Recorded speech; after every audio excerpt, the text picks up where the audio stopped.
Le Journal de la Ville, le premier magazine de l'information provinciale.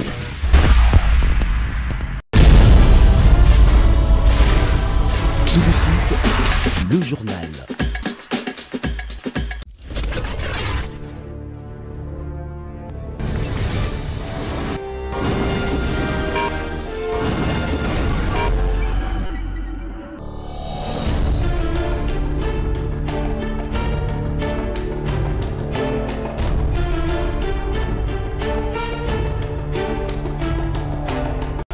Mesdames et messieurs, merci de faire confiance au Journal de la Ville. Tout de suite les titres. Mesures conservatoires du Conseil supérieur de l'audiovisuel et de la communication, c'est ça qu'interdisant les médias à diffuser, commenter et relayer les activités du PPRD et de l'ancien président Joseph Kabila.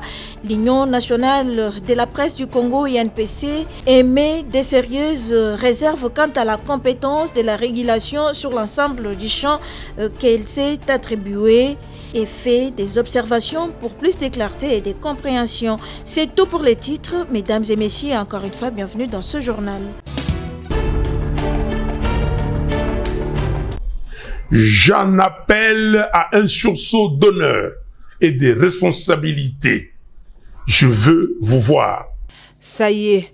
Après sa demande de rencontre au chef de l'État, lors de son adresse à la nation, le président de l'ECD et coordonnateur de la MOUCA, Martin Fayulu Madidi, était reçu par le chef de l'État, Félix-Antoine Tshisekedi, le jeudi 6 juin 2024 au Palais de la Nation. L'opposant congolais était accompagné de son premier cercle pour cette rencontre tant entendue pendant cette période de crise que traverse la République démocratique du Congo. Il était temps que les deux hommes parlent de tête en tête.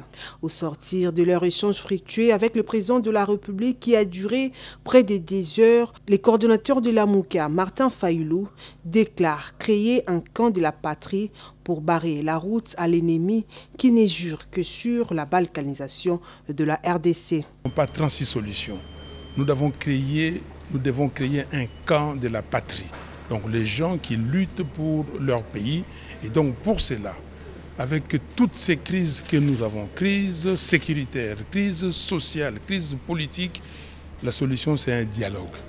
Donc je lui ai demandé de tout faire pour rencontrer les évêques de la CENCO et les pasteurs de l'ECC pour discuter afin de voir ce pacte social qu'il propose, comment est-ce que nous pouvons le mettre en avant. Donc il m'a compris. Et il va donner sa réponse très rapidement. Vous parlez du camp de la patrie, et si la patrie exigeait que vous soyez vous-même un acteur, vous êtes prêt aujourd'hui à rejoindre les institutions pour qu'ensemble vous puissiez justement cogiter pour trouver des solutions? Ce point-là n'a pas fait l'objet de nos discussions. La démarche de Martin Fayulu, annonçant sa volonté de rencontrer le président de la République Félix-Antoine Tshisekedi, avait surpris l'environnement socio-politique congolais quelques semaines après avoir consigné un communiqué conjoint avec Joseph Kabila, Moïse Katumbi Chapwe, Délice Sanga, appelant à un dialogue national pour la sortie des crises. Au regard des positions affichées par Martin Fayulu à l'endroit de Félix Tshisekedi depuis les élections de 2018, certains observateurs voient dans la démarche de Martin Fayulu la volonté de vouloir intégrer les institutions malgré le fait qu'il s'est toujours considéré président élu de la RDC.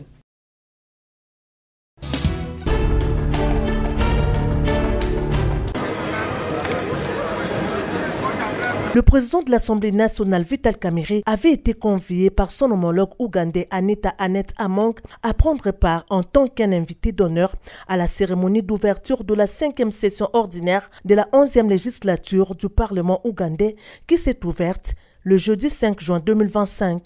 Arrivé à Kampala dans la matinée, le président Vital Kamerhe y a représenté la République démocratique du Congo, accompagné d'une délégation des députés nationaux congolais, dont la questeur adjointe Grace Neema. Ouvrant la cérémonie, la présidente du Parlement ougandais Anita Annette Among a peint un tableau élogieux du bilan de cette 11e législature dont les mandats se terminent au cours de l'année 2025. Les moments forts de cette cérémonie a été marqué par les discours du président Yoweri Kaguta Museveni devant les élus nationaux conformément à l'article 101 de la Constitution et à l'article 10 du règlement intérieur du Parlement ougandais qui consacre cette cérémonie à l'audition du discours du chef de l'État une fois l'an. Le président ougandais a prononcé un long discours axé essentiellement sur les prouesses économiques réalisées par son pays au cours de ces 5 dernières années, traduites par une augmentation du PIB à une hauteur de 100%, et le doublement du revenu par habitant ainsi qu'une croissance économique positive découlant essentiellement de l'accélération de l'industrialisation, de l'augmentation des exportations et du volume d'échanges avec les pays de la sous-région. Occasion pour le président Kaguta Museveni d'insister sur la nécessité de renforcer la coopération régionale face aux défis sécuritaires persistants à l'est de la RDC afin d'activer une coopération concertée entre pays voisins et bénéfique à tous. Un avis partagé par quelques élus nationaux congolais qui ont fait les déplacements de Kampala avec le speaker de la Chambre basse du Parlement. Il faut que les choses reviennent en ordre pour que nous puissions toujours vivre dans l'harmonie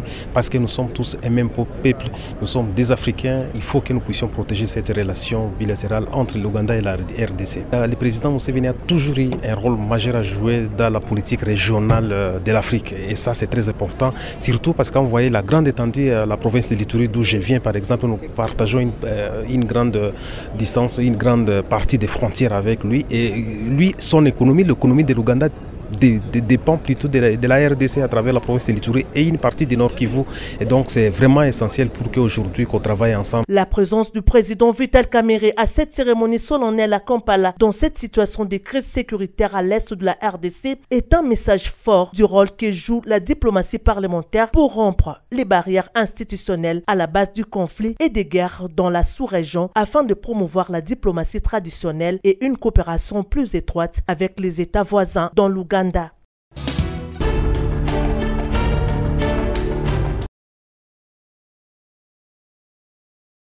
Le directeur général de l'autorité de régulation de la sous-traitance dans le secteur privé ARCP, Miguel Cachal, est attendu devant les députés le mercredi 11 juin pour répondre à de lourdes accusations liées à un présumé détournement des fonds publics. Le député Mouniomo Basilongo Patrick Donatien a lancé la charge en introduisant une question orale avec débat à l'Assemblée nationale. La séance plénière s'annonce déterminante pour l'avenir de ces institutions stratégiques. Depuis plusieurs mois, la RCEP est dans l'œil du cyclone. Créée pour encadrer la sous-traitance dans les secteurs privés, elle est aujourd'hui accusée de dérives graves, gestion opaque, favoritisme, conflit d'intérêts, critiques sur l'application de la loi sur la sous-traitance ou encore marginalisation croissante des PME congolais. Le directeur général de la RCEP serait également accusé des détournements de plusieurs millions de dollars. Pour certains observateurs, cette audition pourrait marquer un tournant. C'est le moment de vérité, le Parlement doit assumer pleinement son rôle de contre-pouvoir, confie un député sous anonymat. Notons que cette interpellation survient dans un contexte où la RCEP cristallise les frustrations du tissu entrepreneurial congolais. Tandis que certains dénoncent une bureaucratie asphyxiante, d'autres appellent à un renforcement de contrôle pour lutter contre la mise à l'écart des Congolais dans les marchés privés. Les débats du 11 juin s'annoncent donc houleux et décisifs alors que le pays tente de restaurer la transparence et l'équité dans l'accès au marché. Pour Miguel Cachal, c'est l'heure des comptes. Pour les députés, l'opportunité de réaffirmer leur autorité.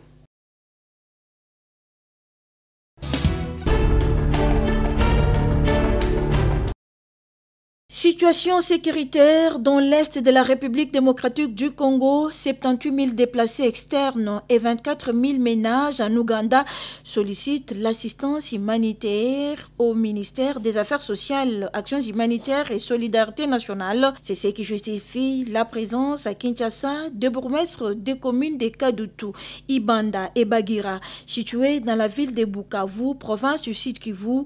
Une délégation des déplacés externes venus cérémonie de Kampala en Ouganda. Selon Maître Olivier Mapema Bakomezi, chargé des questions relatives aux réfugiés congolais en Ouganda, la délégation est venue à Kinshasa pour transmettre un message aux autorités congolaises sollicitant une réponse humanitaire rapide à l'égard de leurs compatriotes vivant à Kampala. Le ministère des Affaires sociales, Actions humanitaires et Solidarité nationale est l'interlocuteur privilégié pour porter cette demande, a-t-il affirmé. Nous sommes venus passer un message au gouvernement et le message est d'attirer l'attention de nos autorités pour qu'une intervention rapide et urgente soit faite en faveur de nos compatriotes qui sont en train de croupir dans un territoire outre que le nôtre. L'intervention, c'est une intervention humanitaire, mais aussi une intervention de protection parce que le territoire ougandais héberge jusqu'à ce jour plus de 450 000 réfugiés congolais et ajouter d'autres catégories de Congolais qui y vivent, nous allons à plus de 600 000.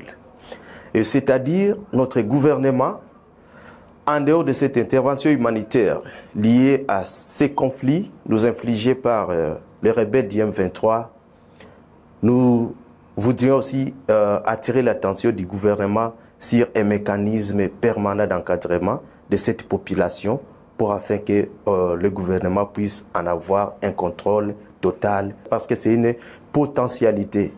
À leur tour, les bourgmestres des communes d'Ibanda, Bagira et Kadutu de la ville de Bukavu ont plaidé en faveur de leurs administrés confrontés à une précarité sans précédent. Selon Jean-Marie Missinzi, bourgmestre de Kadutu et chef de la délégation, rencontrer la ministre en charge des Affaires sociales, Nathalie Aziza Mounana, revient à frapper à la bonne porte pour trouver des solutions aux nombreux défis auxquels sont confrontés les populations les plus vulnérables. La deuxième chose, c'est un plaidoyer pour nos populations que nous avons laissées parce que, comme vous le savez, aujourd'hui, ils sont dans une situation de précarité, une situation qui nécessite une intervention de l'État. Parce qu'il faut savoir en 2024, avant la prise de Bukavu, notre ville a connu plusieurs incendies. Et ces incendies ont fait que plusieurs familles ont été jetées à l'extérieur de leur maison. Elles ont tout perdu. Et il y avait des listes qui étaient déjà constituées pour ces ménages pour qu'on voit comment le gouvernement pouvait assister. Malheureusement, la guerre est arrivée avant l'assistance. Et ici, donc, nous sommes venus rappeler à son Excellence que ces populations attendent toujours et ont besoin de cette intervention de l'État.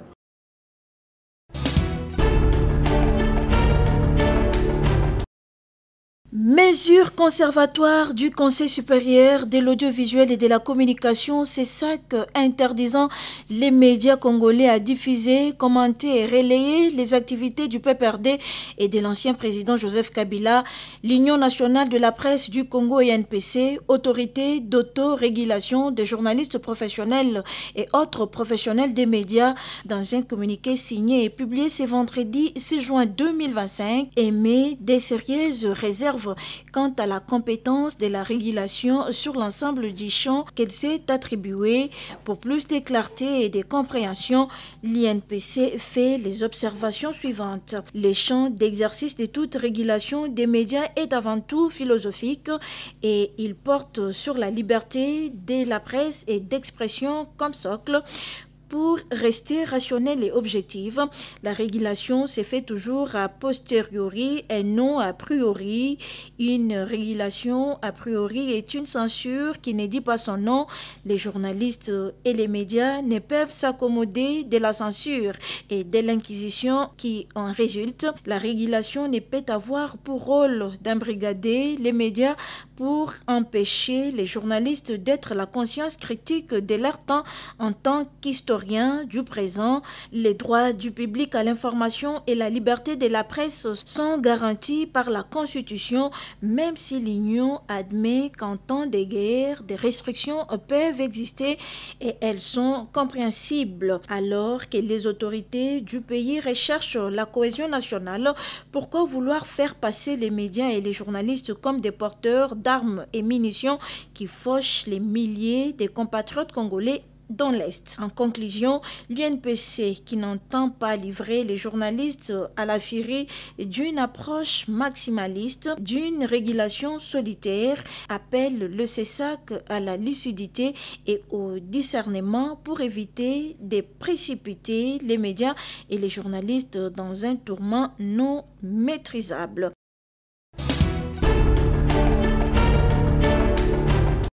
Le ministre provincial en charge de l'environnement, ville-province de Kinshasa, a annoncé la démolition des constructions anarchiques à la baie d'Ngalema pour ce samedi 7 juin 2025. Votre rédaction a contacté un acteur de la société civile, Jean Mangalibi, qui a plusieurs fois dénoncé et interpellé les autorités sur ces constructions anarchiques. Il réagit. Ce que nous devons arriver à savoir, personne n'est au-dessus de la loi. Aujourd'hui, on parle de la paix de Ngalema. Nous devons voir que demain, ça va être l'hôpital de Kitambo. Puis par rapport, on va arriver au niveau de la météo. Souvent, c'est l'incompétence des ministres qui, c'est quoi, comme celui qui m'avait menacé de mort, qui a osé dire que l'État a le droit de disposer de ce sol comme il veut. Or, il y a des dispositions qui font assez que l'État ne peut pas, à moins qu'il y ait des études à fond au préalable.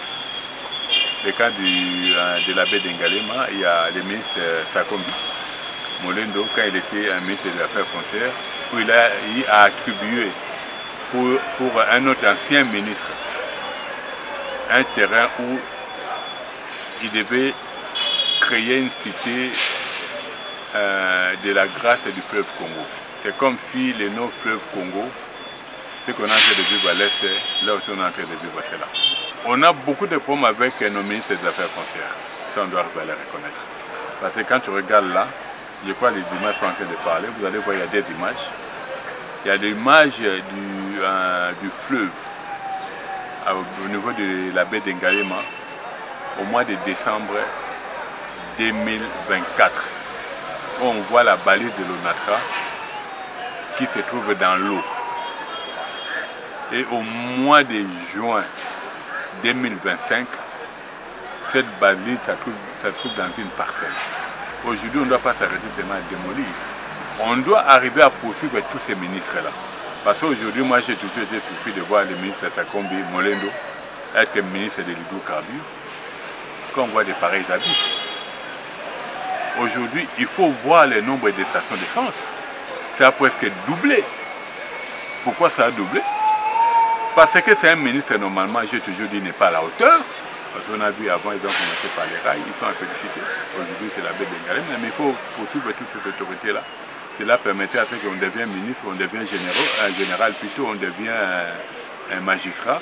On ne peut pas aller construire n'importe où, n'importe quand, n'importe comment. Nous sommes arrivés à la fin de ce journal de la ville, mesdames et messieurs. Merci de l'avoir suivi. Le prochain rendez-vous est fixé pour ce samedi et d'ici là, portez-vous bien.